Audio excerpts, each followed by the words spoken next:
Well, we're now in the midst of Canada's 45th Parliament, and on Wednesday we did see Mark Carney's debut in question period. And to talk about this and what it sets up for the session ahead, we're now joined by our strategist, Liberal Susan Smith, co-founder and principal at Blue Sky Strategy Group, Conservative strategist Cole Hogan, and former NDP Director of Communications, now founder and principal at On Step Strategies, George Soule. Hello to all of you. Hello. Nice to have you all back. So listen, Mark Carney, he makes his debut, as I say, Wednesday during question period. Throughout the whole campaign and really in his leadership run, he talked about elevating debate in the House of Commons. I'm going to play for you the first exchange, and you give me your thoughts. Take a look at what happened in the House of Commons earlier this week. If he's the man with the plan and the guy you hire in a crisis, why won't he table a budget before he goes on summer vacation? Mr. Speaker, I understand the member of the opposition is very busy. Didn't have a chance to study closely the 100-day plan of the former member from Ottawa, Carleton, which did not include a budget. Okay, so the first exchange from the Prime Minister, what do you make of that? Is that the I guess the definition of elevation and debate? I think it was same old from Andrew Scheer. I mean, we remember him when he was the leader of the party as well before he got stepped down. Mr. Carney, I think, had to come out with some energy. For sure, he handled questions in French and English, no notes. He seemed very comfortable. I think there's a difference between his tone and the sloganeering of Mr. Scheer. That's why I said kind of same old. So I think one side you heard very similar. The other side, Mr. Carney, I think, fielded questions well. The other big difference is he's not taking all the questions on Wednesdays. Going back to what Chrétien, Harper, and prime ministers have always done, they take the leaders' questions and they allow their front bench to speak. And I think that's an important shift in the House of Commons too. So there are rookie ministers who are, reading off their papers. They're going to have to come along. But then you see people like Gregor Robertson, who's been a municipal politician, stand up and handle the questions, no notes, quite well. So hopefully question period improves. Canadians want it to. Cole? Sure. I think Mark Carney did an excellent job in question period. I think he handled it very well, and I understand, the intention to shift things beyond the way that the Trudeau government operated and differentiate themselves as a new government. What I want to see long-term is how the rest of the cabinet performs, particularly in the House, where we've seen a little bit of a gap in messaging between Mark Carney and his ministers. Has been, instances where his finance minister said, well, maybe we won't have a budget this year, and Mark Carney came back and said, no, we absolutely will have a budget. And another instance where we had Stephen Guilbeault say, perhaps we have enough pipeline infrastructure, maybe we don't need to build anymore. And then, Guilbeault was asked yesterday, I believe it was, do you think Canada has enough conventional energy? And he said, well, I'm no longer the minister responsible for that. So perhaps, Mark Carney and his PMO have, laid down the law of the land with the Trudeau-era ministers to really differentiate Carney's government from Trudeau's. George, what would you say to that? Yeah, I don't know. I mean, I think, having Mr. Scheer come in as leader is a clear indication that Mr. Poilievre is worried about anybody else who might take over. There's any number of other people that are competent within that caucus, but Mr. Scheer's already been rejected by Canadians and the Conservatives, and so he's not going to take over. I mean, the fact that he's using the same old tone that they've always used is a bit strange. I also thought, for Mark Carney, somebody who was hired to sit across the the room from Donald Trump, which by the way, I think he did well on that front, in the House to kind of be smart-ass too. I think it kind of misses the point of what I think Canadians are hoping for from the Liberals. Kind of pointing out, Poilievre lost his seat, and I think again the tone needs to change in the House, especially right now, especially while we're trying to move towards Donald Trump being the main focus. So I think that was a missed opportunity.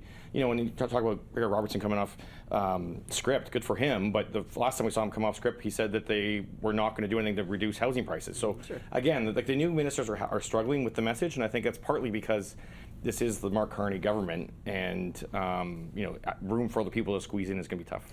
I think it takes time for everybody to find their feet in a new government.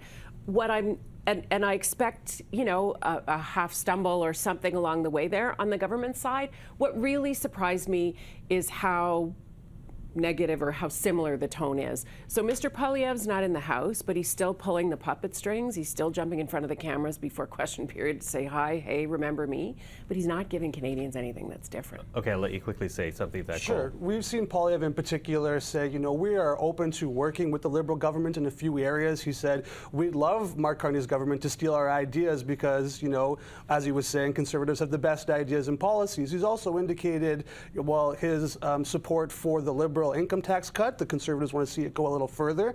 And I think those are areas where you'll see them cooperate with the Liberals, especially on good faith efforts on Canadian energy and reducing our reliance on the United States. Okay, listen, I'm going to get to Mr. Poilievre in a second, but I do want to pick up on a point because, Tonda McCharles, the Toronto Star Ottawa bureau chief, she had an interesting article today regarding the Liberal caucus because the MPs have essentially been told, apparently by the PMO, to not mention past accomplishments of the former Liberal government under Justin Trudeau, except for childcare, pharmacare, dental care. I'm kind of wondering what that might do to caucus unity. Those who have been re-elected, proud of the time that they've served as a Liberal, to be told not to brag about it at a time when, concurrently, many reports say there is right now disunity, unhappy backbench Liberal MPs, Susan. Oh, I'm kind of hearing the opposite, actually.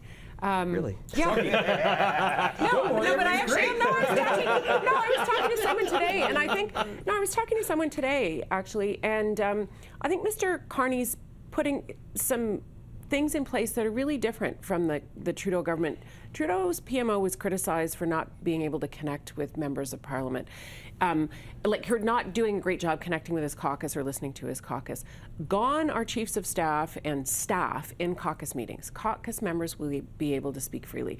I think there's going to be some really significant liaison between an MP who will speak to the Prime Minister really regularly. We've seen the rumors about parliamentary secretaries, and they'll have roles and voices in the House of Commons. So I think that is definitely going to be different. Look, people are excited to be back under a new Prime Minister. It's fair for any new Prime Minister to put their mark on the mandate that they have been elected to have and want to execute. There are always people grumpy who don't make caucus, or few people waiting to see if they make cabinet, few people waiting to see if they'll make parliamentary secretaries. But I would say, writ large, people are pretty happy to be there. They like the leadership. It's a change of style, and it's going to be very outcome-driven. So produce. Yeah, but at the same time, Cole, being told, but don't brag about past accomplishments. What does that do to caucus unity? Because interesting to see what you're saying, because certainly in Ottawa, there's discussion of the opposite happening right now within the caucus. Yeah, and that might be a tough tune for some of the Trudeau ministers and members of caucus who are proud of a lot of those accomplishments. But clearly, and I think this is something Mark Carney has to do. He has to differentiate himself from Justin Trudeau's legacy and run a totally separate government. And, it's incumbent on the entirety of the House to, take what they're doing in good faith, what Mark Carney's government presents, and if it's different than the Trudeau government, I think they'll get support across the House. George? Yeah, I don't think this is really a surprise, frankly. They ran a change election. That was the attempt. Mark Carney was saying this is a new government, and now they're still saying that. But I do think it's going to be tough for folks who've been around for the last 10 years, or at least a chunk of it, who have worked hard for that legacy. And as much as they understood this was a change election, and for sure, they're happy to be sitting on that side of the House, and the ones who got in the cabinet are happy to have the limousines and all the stuff that comes with it. But as far as the things they worked for, to be told that is not part of what they, the muscle memory is going to be hard for them to adjust to. And I think the bigger challenge is going to be, and I know Mark Carney is going to delay a budget till 2026, maybe at this point. Maybe the fall. He says the fall. He says the fall. We'll see what kind of We'll see what kind of budget it is. Because the message was pretty clear for a while until it was a problem, and then all of a sudden it's going to be a budget. We'll see how big a budget it is. But that one might be just another kind of intermediate one. But when we get the full real budget in the next spring, I think you're going to see a Paul Martin style budget. And I think those same folks who have been so supportive of the kind of more progressive Justin Trudeau style Liberal Party are going to be shocked to be reminded that the Liberal Party can be something very, very different. Okay. Well, listen, we are watching. I said I was going to talk about Pierre Poilievre, but I love you guys. We've run out of time. So but we'll pick up. Nice to be back. Parliament's back in session, so we'll see you again next week. Susan, Cole, George, thank you for the time. Thank you so much. Michael.